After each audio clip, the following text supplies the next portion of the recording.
A morning gone wrong. Brielle Monroe stared at the traffic jam stretching endlessly before her and felt panic rising in her chest. Her rusty 2005 Honda Civic was making concerning noises. The air conditioning had died 3 weeks ago, and she was exactly 18 minutes away from the most important interview of her life. With traffic completely stopped, those 18 minutes might as well have been 18 hours. She gripped the steering wheel tighter, her knuckles turning white. 4 years of business school, countless nights surviving on instant ramen and coffee, and 3 months of sending out resumes had all led to this moment. Donovan Industries was her dream company, the kind of place where careers were made, not just jobs filled. The position was entry-level, but it was a foot in the door. That was all she needed. Her phone buzzed in the cup holder. Without looking, she knew it was Nina, her best friend since freshman year of college. They had planned to celebrate tonight, assuming the interview went well. Now Brielle was not even sure she would make it there on time. The traffic inched forward.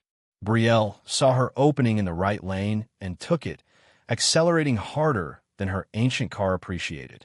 The engine protested with a wheeze that sounded almost human. She made a mental note to apologize to it later if they both survived the morning. The impact. The luxury sedan in front of her gleamed in the morning sunlight, all black paint and chrome accents. It was the kind of car that screamed success and money, probably worth more than Brielle had earned in her entire life. She noticed the license plate, a vanity plate that read 9s, and rolled her eyes. Of course someone with a car like that would have a personalized plate. Then everything happened too fast. The sedan braked suddenly. Brielle slammed her foot on the brake pedal, but her old car's response time was less than impressive. The crunch of metal meeting metal echoed through the street, and Brielle felt the seatbelt dig in her chest as momentum carried her forward then back. For 3 seconds, she sat frozen, staring at the back of the luxury sedan. Then reality crashed down harder than her car had. She had just rear-ended what was clearly an expensive vehicle. She was going to be late for her interview, and her insurance deductible was going to devastate her already pathetic bank account. The driver's door of the sedan opened, and Brielle watched as a man stepped out. Tall, probably over 6 feet, with dark hair and a suit that looked like it cost more than her monthly rent. Even from inside her car, she could see he was attractive in that infuriating way that people who had everything usually were. He walked toward her car with measured steps, and Brielle noticed he was not rushing or visibly angry. Somehow that made it worse. She would have preferred yelling. Yelling she could handle. First words. Brielle rolled down her window manually, her automatic window controls having died the previous summer. The man stopped beside her door and leaned down slightly. Up close, he was even more striking, with sharp features and eyes the color of dark honey. There was a small scar above his left eyebrow that somehow made him look more interesting rather than less perfect. "Are you all right?" he asked, and his voice was deep and smooth. Brielle nodded, not trusting herself to speak yet. "Good. Then would you mind explaining what you were doing?" His tone shifted, becoming cooler, because from where I was sitting, it looked like you were distracted. Something about his condescending tone flipped a switch in Brielle. Yes, she had hit his car. Yes, it was technically her fault, but she had been having the worst morning of her life, and this man with his perfect suit and perfect car was looking at her like she was an inconvenience. "I was driving," she said, opening her car door and stepping out. At 5'5", she had to tilt her head back to meet his eyes, but she was not about to be intimidated. "You stopped suddenly." "I stopped because there was a dog in the road." Brielle looked ahead and saw a small terrier trotting happily across the crosswalk, completely oblivious to the chaos it had caused. Her argument deflated slightly, but pride kept her from backing down completely. You could have slowed down gradually instead of slamming on the brakes like you were trying to stop time itself. One corner of his mouth twitched, almost like he wanted to smile, but was fighting it. "So my attempt to avoid hitting an animal is now my fault? I am saying there are defensive driving techniques that might have prevented this whole situation." Now he definitely smiled, though it was more of a smirk. "Are you seriously trying to blame me for your inattention?" "I was not inattentive. I was rushed, which is completely different." "Rushed to where?" What is so important that you were willing to risk an accident? A job interview. Brielle snapped, then immediately regretted revealing that information. The most important interview of my life. Actually, and now I'm going to be late because of this whole mess. His expression changed, something shifting behind his eyes. A job interview. Where? Not that it is any of your business, but Donovan Industries. This time his reaction was unmistakable. His eyebrows rose, and that almost smile returned, now tinged with something that looked like genuine amusement. Donovan Industries, he repeated slowly. Yes. So if you could just give me your insurance information, I really need to go. Brielle was already pulling out her phone to take pictures of the damage. The back of his sedan had a small dent in the bumper, barely noticeable. Her car, on the other hand, looked like it had been in a fight it definitively lost. Before you go, he said, reaching into his jacket pocket and pulling out a business card, you should probably have this. Brielle took the card without looking at it, too focused on documenting the accident scene. Great, thanks. I will have my insurance contact you. You might want to read that card. Something in his tone made her stop and actually look at what he had handed her. The card was thick, expensive, with elegant lettering. It read, Chase Donovan, Chief Executive Officer, Donovan Industries. The world seemed to tilt slightly. Brielle looked from the card to the man, then back to the card. The vanity plate suddenly made terrible sense. Of nines, Donovan Industries. You're Chase Donovan, she said, her voice coming out smaller than she intended. And you were late for an interview at my company. That smirk was back, but now it held something else. Challenge, maybe, or interest. The proposition. For a long moment, neither of them spoke. Traffic was beginning to move around them, other drivers honking and maneuvering past the accident scene. Brielle felt like she was in a dream, except nightmares were supposed to end when you woke up. I should go, she finally managed. Thank you for being understanding about the accident, Mr. Donovan. I will take full responsibility. Hold on. He held up one hand. You are still planning to come to the interview? Was he joking? Brielle could not read his expression. I assumed after this that I no longer had an interview to attend. Why would you assume that? Because I just crashed into the CEO's car and then argued with him about whose fault it was? Chase Donovan appeared to consider this. Did you mean what you said about this being the most important interview of your life? Yes. Then I suggest you still come. In fact, I insist on it. He glanced at his watch. You have 30 minutes. My office is on the 23rd floor. Do not be late. He turned and walked back to his car without waiting for a response. Brielle stood on the sidewalk, still holding his business card, wondering if the universe was playing an elaborate prank on her. The interview.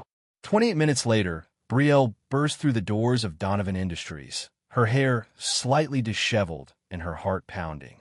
The lobby was all marble and glass, the kind of corporate elegance that made her feel underdressed despite her carefully chosen interview suit. The receptionist directed her to the 23rd floor, where she was met by a woman in her 40s with kind eyes and an efficient manner. Miss Monroe, I am Rebecca Tate, head of human resources. Mr. Donovan is waiting for you in the conference room.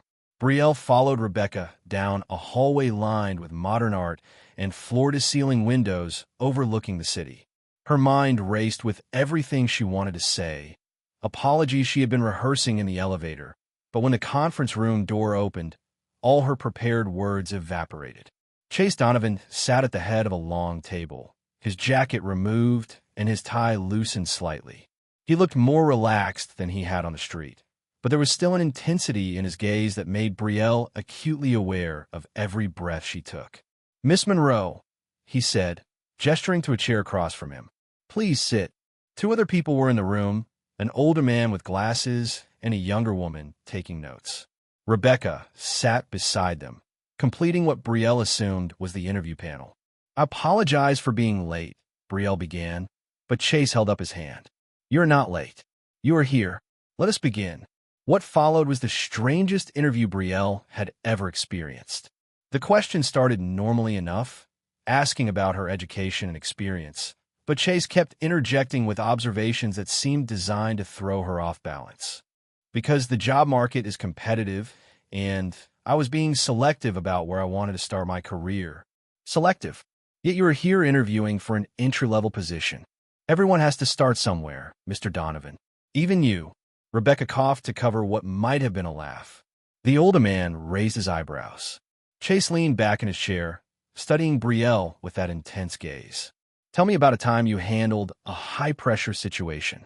This morning, actually, I was in an accident, met the CEO of the company I wanted to work for under less than ideal circumstances, and still made it to this interview.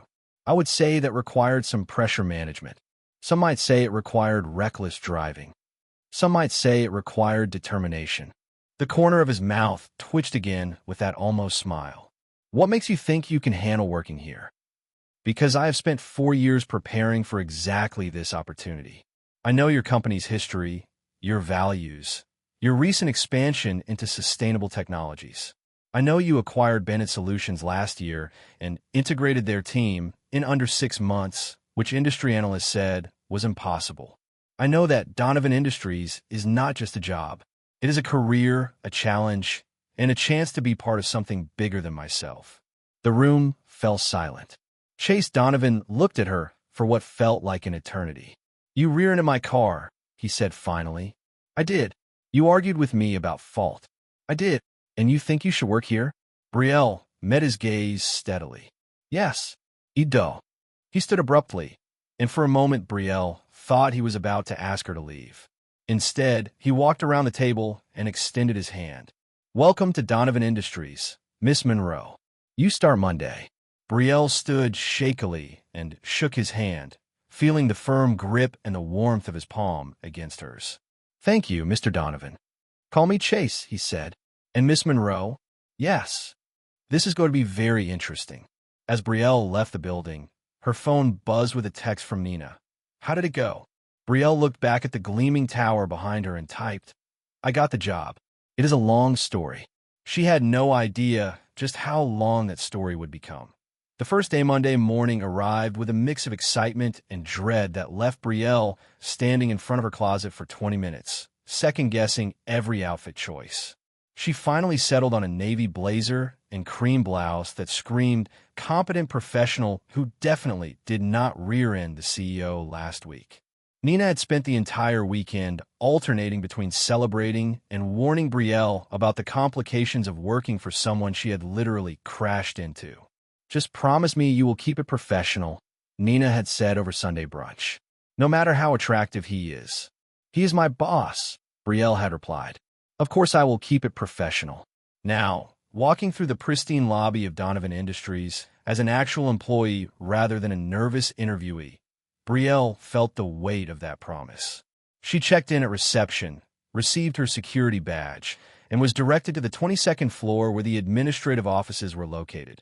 Rebecca Tate met her at the elevator with a warm smile and a thick employee handbook. Welcome to your first day, Brielle. I hope you are ready to hit the ground running. Absolutely, Brielle said, trying to project confidence she only partially felt. Her workspace was a modest desk in an open floor plan area, surrounded by other entry-level employees who looked up with curious but friendly expressions as Rebecca introduced her. There was Jamie, a guy about her age who handled client communications, and Priya, who managed scheduling for several department heads. You will be supporting multiple departments, Rebecca explained, logging Brielle into the computer system. Marketing, operations, and occasionally executive administration. Chase specifically requested that you have varied exposure to different aspects of the business. Brielle's heart did a small flip at the mention of his name. That sounds great. He also left this for you. Rebecca handed her a folder marked with a sticky note in bold handwriting. First assignment. My office at 10 a.m. CD. The challenge at exactly 10 o'clock. Brielle stood outside Chase Donovan's office on the 23rd floor, the folder clutched in her hands. Through the glass walls, she could see him on the phone, pacing while he talked. He wore a charcoal suit today, and even through the glass, she could sense the intensity he brought to everything he did. He glanced up, saw her waiting, and gestured for her to enter. I need those projections by Thursday, not next month, he was saying into the phone. If Bennett's team cannot deliver on that timeline, we need to have a conversation about restructuring. He paused, listening. Good. Keep me updated. He ended the call and turned his full attention to Brielle. In the enclosed space of his office, he seemed taller, more imposing. The city skyline spread out behind him through floor-to-ceiling windows, making him look like he ruled not just a company, but the entire urban landscape. Miss Monroe, punctual. I appreciate that. You asked me to be here at 10, and yet you would be surprised how many people interpret that as 10:15. He moved to sit on the edge of his desk rather than behind it, a casual posture that somehow felt more intimate than professional distance would have been. Did you read the assignment? Yes. You want me to analyze the last 3 years of quarterly reports and identify patterns in revenue fluctuation. And it is typically a task given to financial analysts with years of experience, not administrative assistants on their first day. That almost smile appeared. Is that a problem? No, sir. It is a test. A test, he repeated. What makes you think that? Because you want to see if I will complain about being given work above my pay grade, or if I will rise to the challenge. You're trying to figure out if hiring me was a mistake or a calculated risk that will pay off. Chase stood and walked closer, stopping just within professional distance. And which do you think it is? I think you do not make mistakes, Mr. Donovan. I think every decision you make is calculated. So the question is not whether you made an error in judgment. The question is what you are really testing me for. For a moment, something flickered in his eyes. Respect, maybe. Or intrigue. Smart, he said quietly. The report is due Wednesday morning. If you need resources, coordinate with Jasper Cole in finance.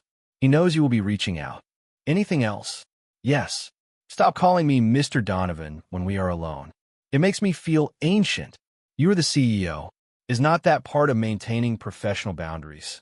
Professional boundaries, he echoed, and there was something in his tone that made Brielle's pulse quicken. Yes, we should definitely maintain those. The way he said it made it sound like a challenge rather than an agreement. The office wars by Tuesday afternoon. Brielle had made significant progress on the financial analysis, working through lunch and staying late Monday night to understand the complex patterns in the data. She was exhausted but exhilarated, the kind of tired that came from pushing her brain to its limits. She returned from a coffee run to find her desk completely reorganized. Every pen was lined up by size. Her files were color-coded in a system she had not created. Even her coffee mug had been moved to the opposite corner of her desk.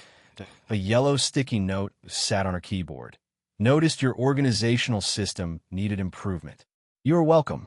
CD. Brielle stared at her desk, then at the note, then back at her desk. The man had reorganized her workspace like some kind of corporate neat freak. She should have been annoyed. Instead, she found herself fighting a smile point two could play this game. That evening, after most of the office had cleared out, Brielle made her way to the executive floor with a pack of sticky notes and a plan. She spent 30 minutes carefully covering every surface of Chase's office with motivational quotes, the kind of generic inspiration posters that corporations loved. Teamwork makes the dream work. There is no I in team. Shoot for the moon. She saved her favorite for his computer monitor. Today is a great day to be amazing. The next morning, Brielle arrived to find a small plan on her desk with a note. Since you seem to enjoy decorating workspaces, this requires daily watering and occasional sunlight. Try not to kill it. CD. The plant was a cactus, the cactus that required almost no care whatsoever. Brielle laughed out loud, earning curious glances from Jamie and Priya. Inside joke, she explained, which was not technically a lie. The presentation. Wednesday morning brought the deadline for Chase's financial analysis. Brielle had worked until 2 in the morning perfecting her report, finding patterns she was fairly certain even the finance department had not noticed. There was a correlation between their marketing campaigns and revenue spikes that occurred 3 months later, a delayed effect that suggested their brand building had long-term payoff rather than immediate returns. She printed the report, bound it professionally, and delivered it to Chase's office at 8 in the morning, a full hour before he had requested it. Rebecca intercepted her at the elevator. Chase wants you in the executive conference room at 9. Bring your report. Who else will be there? The entire senior leadership team.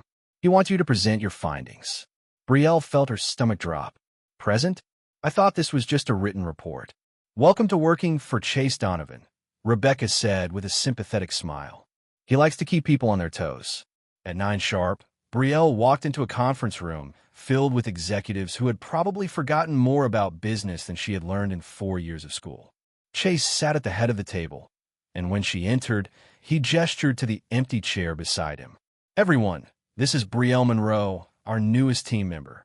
She has been with us for 3 days and has completed an analysis of our revenue patterns. Brielle, the floor is yours. Every eye in the room turned to her. Brielle felt her palms sweat, her heart race, but she forced herself to stand, connect her laptop to the presentation screen, and begin. Good morning.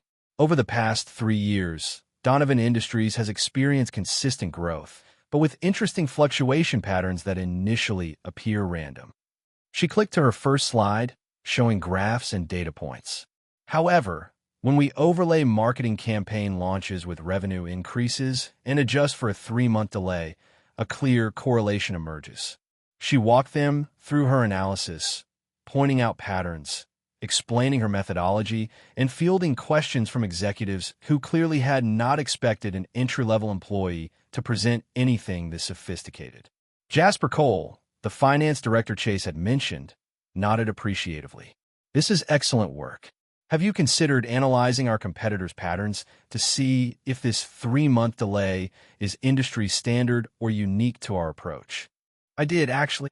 Brielle clicked to her final slides. Based on publicly available data, most of our competitors see immediate but short-lived spikes from marketing. Our delayed but sustained growth suggests our brand positioning creates lasting value rather than temporary interest. The room fell silent. Then Chase started clapping, a slow, deliberate applause that the others joined. Outstanding work, Miss Monroe, he said, and his eyes held something that made her forget there were other people in the room. This is exactly the kind of analytical thinking we value here. After the meeting ended and the executives filed out, Chase asked her to stay behind. You exceeded expectations, he said once they were alone. I had excellent motivation to prove myself. Because I tested you. Because you believed I could handle it. That is different from testing. He studied her for a long moment. You are not what I expected, Brielle. The use of her first name sent a small thrill through her. What did you expect? Someone competent but conventional. Someone who would do good work and blend in. He moved closer, and she caught the scent of his cologne, something woodsy and expensive. You do not blend in. Is that a problem? No, he said quietly. It is refreshing. The trip. Friday afternoon, Rebecca appeared at Brielle's desk with news that made her wonder if the universe was conspiring to test her resolve about maintaining professional boundaries. Change of plans for next week. Chase needs to go to Boston for client meetings, and he wants you to accompany him. Brielle's first thought was that this could not be appropriate. Her second thought was that turning down a direct request from the CEO would be career suicide. Just me, you, and Jasper. The client specifically requested a presentation on long-term revenue strategy, and Chase was impressed enough with your analysis to want you there. It was professional, Brielle told herself. This was about work, about her skills being valued. The fact that she would be traveling with Chase was merely circumstantial. She texted Nina, going to Boston on business. With the CEO. Help! Nina's response was immediate. Do not fall for your boss. I repeat, do not fall for your boss. But as Brielle packed her suitcase Sunday night, choosing and re-choosing outfits, she had to admit what she had been avoiding all week. She was not falling for Chase Donovan. She had already fallen. Boston-bound. The flight to Boston Monday morning was Brielle's first experience with private aviation. The company jet was smaller than commercial planes, but infinitely more luxurious, with leather seats that reclined fully and a cabin attendant who offered her coffee in actual china cups. Chase was already aboard when she arrived, working on his laptop with that intense focus she had come to recognize. Jasper Cole sat across from him, reviewing documents. Brielle, glad you made it, Jasper said warmly. He was in his 50s, with graying hair and laugh lines that suggested he smiled often. Chase has been singing your praises all weekend. I am looking forward to working with you on this pitch. Thank you for the opportunity. Chase glanced up from his laptop. We have 3 hours to Boston. I suggest we use the time to refine, the presentation. What followed was an intensive working session where Brielle learned that Chase's reputation for brilliance was not exaggerated. He saw angles she had not considered, asked questions that made her think deeper, and pushed her analysis further than she had thought possible. "You are assuming stable market conditions," he said at one point. "What happens to this model if there is a recession?" Brielle had not considered that variable.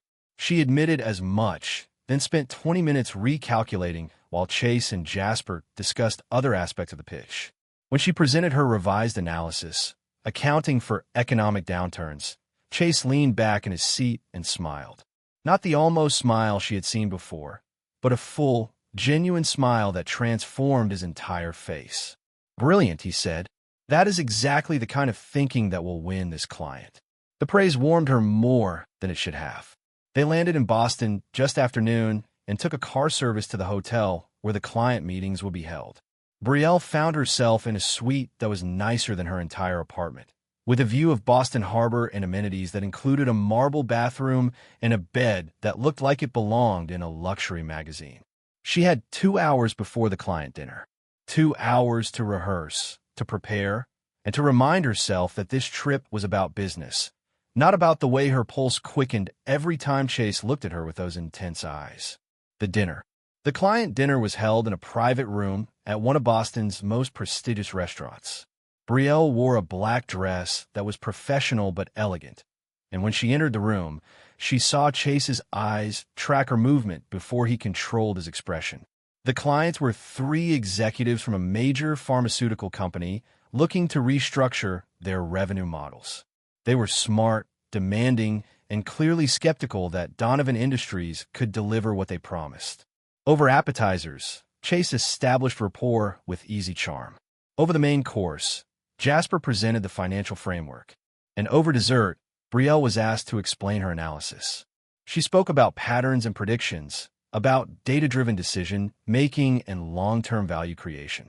She fielded challenging questions and admitted when she did not have immediate answers, but explained how she would find them. When the dinner ended, the lead client shook her hand warmly. "Miss Monroe, that was impressive. Chase, you have quite a team." "I know," Chase said, and the look he gave Brielle made her forget how to breathe properly. The confession. Back at the hotel, Brielle was riding an adrenaline high from the successful dinner. She texted Nina, crushed the presentation. Clients loved it. "Nina, proud of you." And the boss situation. Brielle stared at that message for a long time before typing.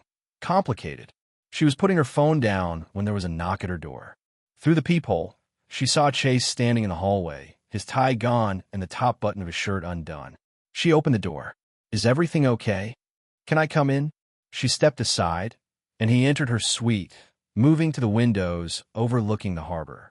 For a moment, he just stood there, hands in his pockets, looking out at the lights reflecting on the water. "You were incredible tonight," he said without turning around. "Thank you.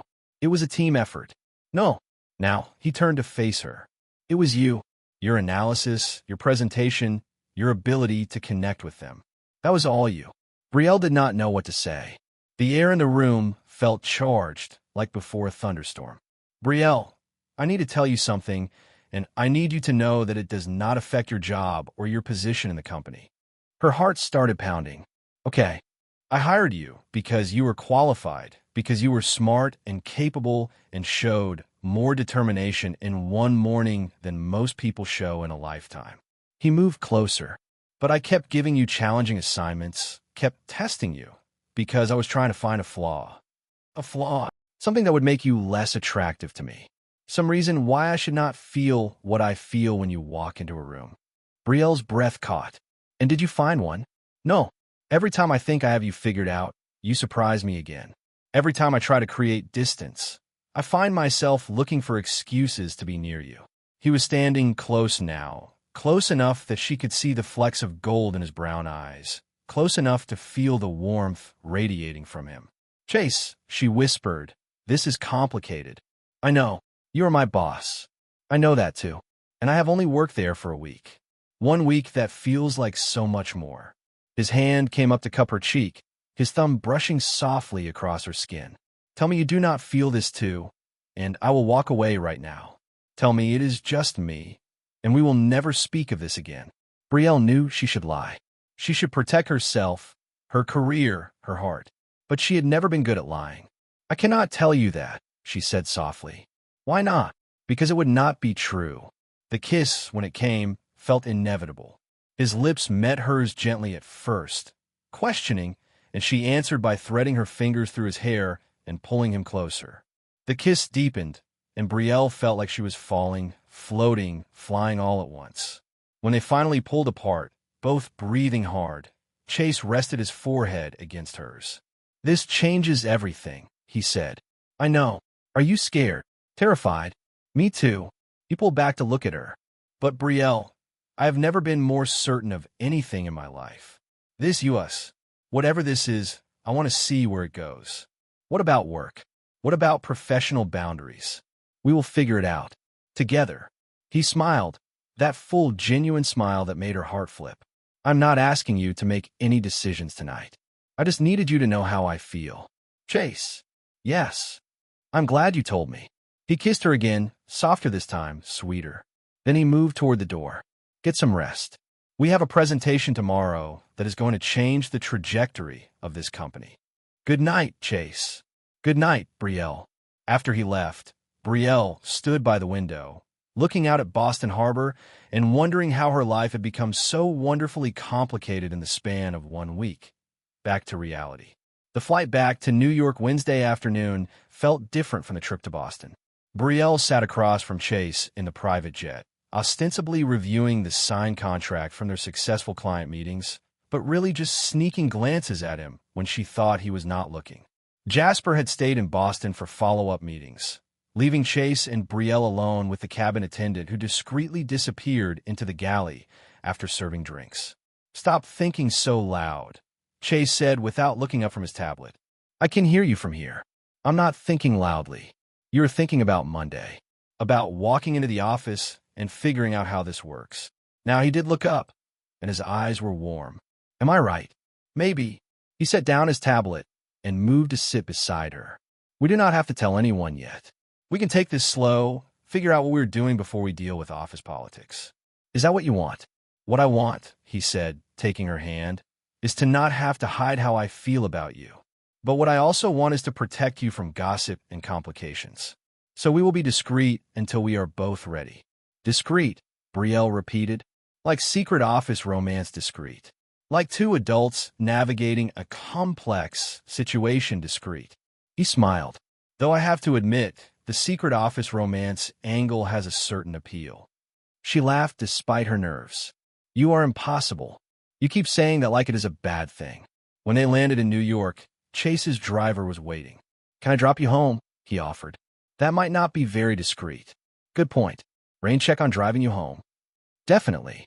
He squeezed her hand once before they parted ways in the terminal, a small gesture that felt more intimate than it should have. The ex-fiancé. Friday morning brought an unexpected complication in the elegant form of Olivia Winters. Brielle was working at her desk when she heard a familiar voice in reception, the kind of voice that sounded like money and private schools and country clubs. I am here to see Chase Donovan. Tell him Olivia is here. Brielle looked up to see a woman who belonged on magazine covers. Tall, blonde, wearing a white suit that probably cost more than Brielle's monthly salary, with the kind of effortless elegance that suggested she had never struggled for anything in her life. Rebecca appeared, looking flustered. Miss Winters, I do not see you on Chase's calendar. You want to see me? We have history. History. The word made Brielle's stomach tighten. Olivia's eyes swept the office and landed on Brielle. For a moment, their gazes locked, and Brielle saw something calculating in those blue eyes before Olivia smiled, a smile that did not reach those eyes. Who is this? Olivia asked, though her tone suggested she was not actually interested. Brielle Monroe, Rebecca said. She started recently. How sweet. Administrative? Yes, Brielle said, refusing to be intimidated. Well, do not let me keep you from your work. Olivia dismissed her and turned back to Rebecca. Chase's office. I will find it myself. She strode toward the elevators like she owned the building. Sorry about that, Rebecca murmured to Brielle. Olivia and Chase were engaged a few years ago. She occasionally forgets they broke up. Engaged. The word hit Brielle harder than it should have. Chase had not mentioned an ex-fiancé, though to be fair, they had not exactly had time for detailed relationship histories between falling for each other and trying to navigate office politics. 20 minutes later, Brielle's phone rang. Chase's extension. Can you come to my office? His voice was tight, controlled. Of course. When she entered, Olivia was sitting in one of the chairs across from Chase's desk, looking perfectly comfortable. Chase stood by the windows, his posture tense. Miss Monroe, thank you for coming, he said formally. Miss Winters was just leaving. Actually, Olivia said, standing gracefully, I was hoping to speak with you about the gala next month. You always attended with me before. Things change, Olivia. Do they? Her eyes flicked to Brielle, then back to Chase. Or do they just get more complicated? The implication was clear. Olivia suspected something. Goodbye. Olivia, Chase said firmly. After she left, silence filled the office. Brielle stood awkwardly, unsure what to say. I should have told you about her, Chase said finally. We were engaged 3 years ago. It ended badly. You do not owe me your relationship history. Yes, I do, because she is going to be a problem. He moved closer. Olivia does not handle rejection well, and she especially will not handle seeing me with someone else. We are not exactly public yet. She is smart. She saw how I looked at you. That is why she came today to scope out the competition. I'm not competing with anyone. I know. He reached for her hand, then seemed to remember where they were and pulled back. But she's going to try to cause problems. I want you to be prepared. The misunderstanding. The following Wednesday, Brielle was working late, trying to finish a report before the end of the week. Most of the office had cleared out, leaving just the hum of computers and the occasional sound of elevators. She needed a file from the executive floor and took the elevator up, planning to grab what she needed from the shared filing room and head home. As she passed Chase's office, she heard voices. His door was slightly ajar, and through the gap, she could see Olivia standing close to him, her hand on his arm. You cannot deny we were good together, Olivia was saying. 3 years, Chase.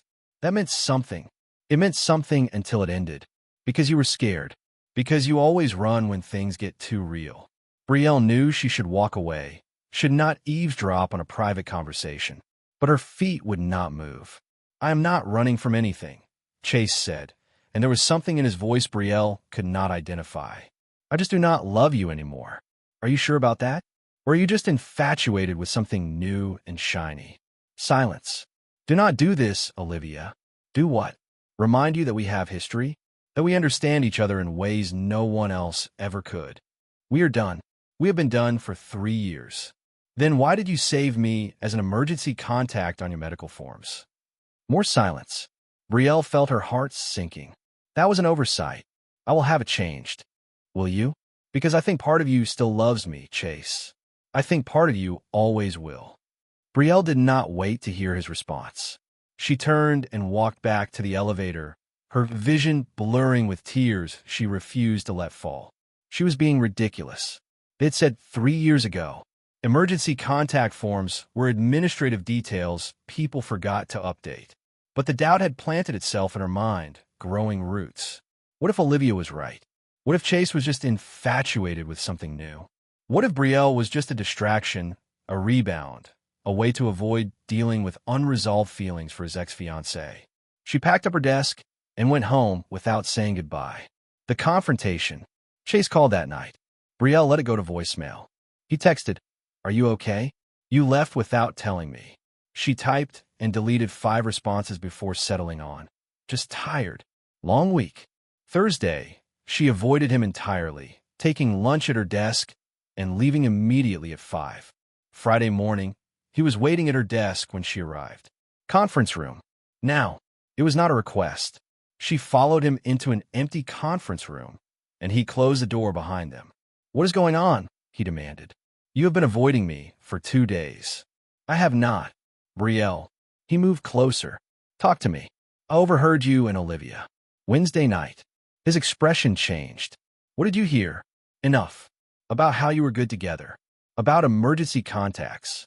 She wrapped her arms around herself. About how part of you might still love her. And you believe that? I do not know what to believe, Chase. This thing between us happened so fast. Maybe it is just excitement, novelty. Maybe Olivia is right, and I'm just a distraction. A distraction. He said the word like it tasted bitter. Is that really what you think you are to me? I think I crashed in your car 2 weeks ago, and now suddenly we are together. That is not exactly a foundation for something real. 2 weeks, he repeated. You think 2 weeks is all this is? What else could it be? Chase stared at her for a long moment. Then he pulled out his phone and made a call. Jasper, I need you to cover my meetings today. Yes, all of them. Something urgent came up. He ended the call and looked at Brielle. Come with me. Where? You will see. Trust me. The truth. Chase drove them out of the city, taking highways that led north into Connecticut. He did not explain where they were going, and Brielle did not ask. The silence between them was heavy, but not hostile. After about an hour, he pulled off the highway and drove through a small town until he reached a cemetery. Chase, come on. She followed him through rows of headstones until he stopped in front of one.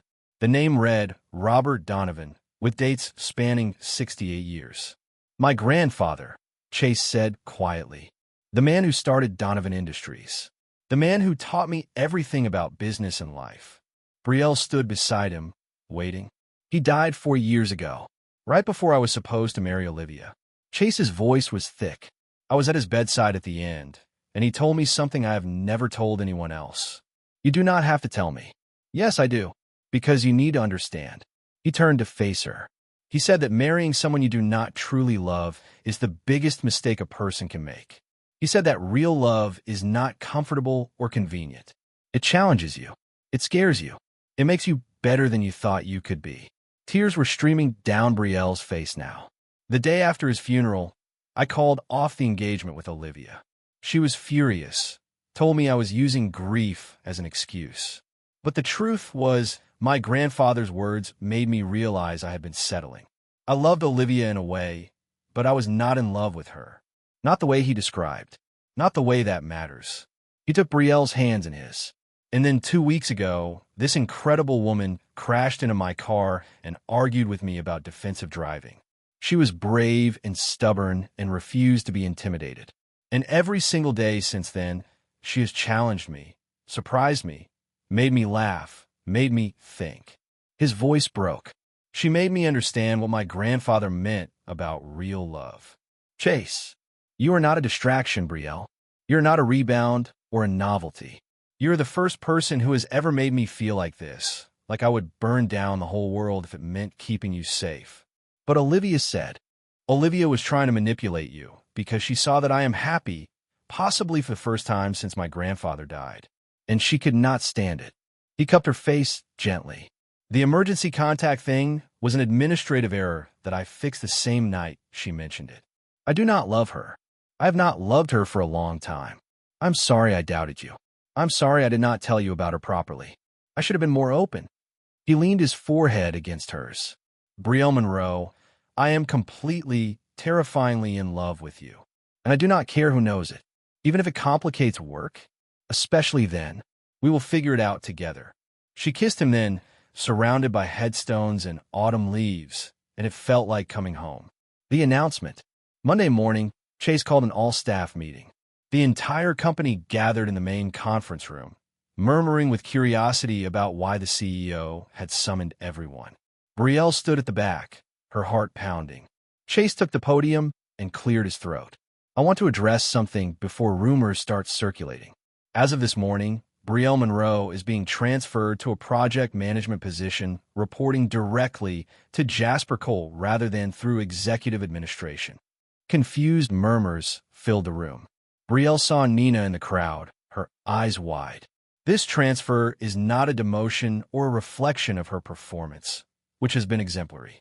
This transfer is happening because I am dating Brielle, and I will not have anyone question her professional advancement based on our personal relationship. The room erupted, not with scandal or disapproval, but with surprise chatter and a few genuine smiles. For those concerned about ethics, Chase continued, We have already filed the appropriate paperwork with HR and established protocols to ensure there are no conflicts of interest.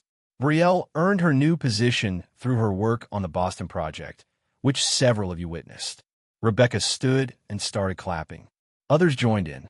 Jamie whistled. Priya grinned and gave Brielle a thumbs up. After the meeting, people approached Brielle with congratulations and support. Nina hugged her tight. I cannot believe you are dating the CEO. And I cannot believe he just announced it to the whole company. He did not want me facing whispers or assumptions. That is actually kind of romantic. Still think you are crazy, but romantic. 6 months later, the gala that Olivia had mentioned ended up being the social event of the season. Brielle attended on Chase's arm, wearing a midnight blue gown that made her feel like a princess. Olivia was there with a date of her own, and when their paths crossed, she stopped to speak. Brielle, you look lovely. Thank you, Olivia. I owe you an apology. What I did, trying to interfere, was petty and wrong. She glanced at Chase, who stood a few feet away talking to colleagues. He is happy with you. Really happy. I was bitter about that, but I should not have been. I appreciate you saying that. Take care of him. He's a good man. I will. Later that night, standing on a balcony overlooking the city, Chase pulled Brielle close. You know what I was thinking about today? What? That morning you crashed into my car. If traffic had been different, if you had been a few seconds earlier or later, we might never have met. Do you wish things had been different? Never. I would rear-end 100 cars if it meant finding you. Brielle laughed. That is both romantic and a terrible driving philosophy. I contain multitudes. She looked up at him, this man who had changed her life in ways she could never have imagined. Chase Donovan, I love you. Brielle Monroe, I love you too, and I always will. He kissed her under the stars, and Brielle thought about that chaotic morning, about arguments and interviews and taking chances, about how sometimes the worst days lead to the best things, about how sometimes you crash into exactly where you're supposed to be.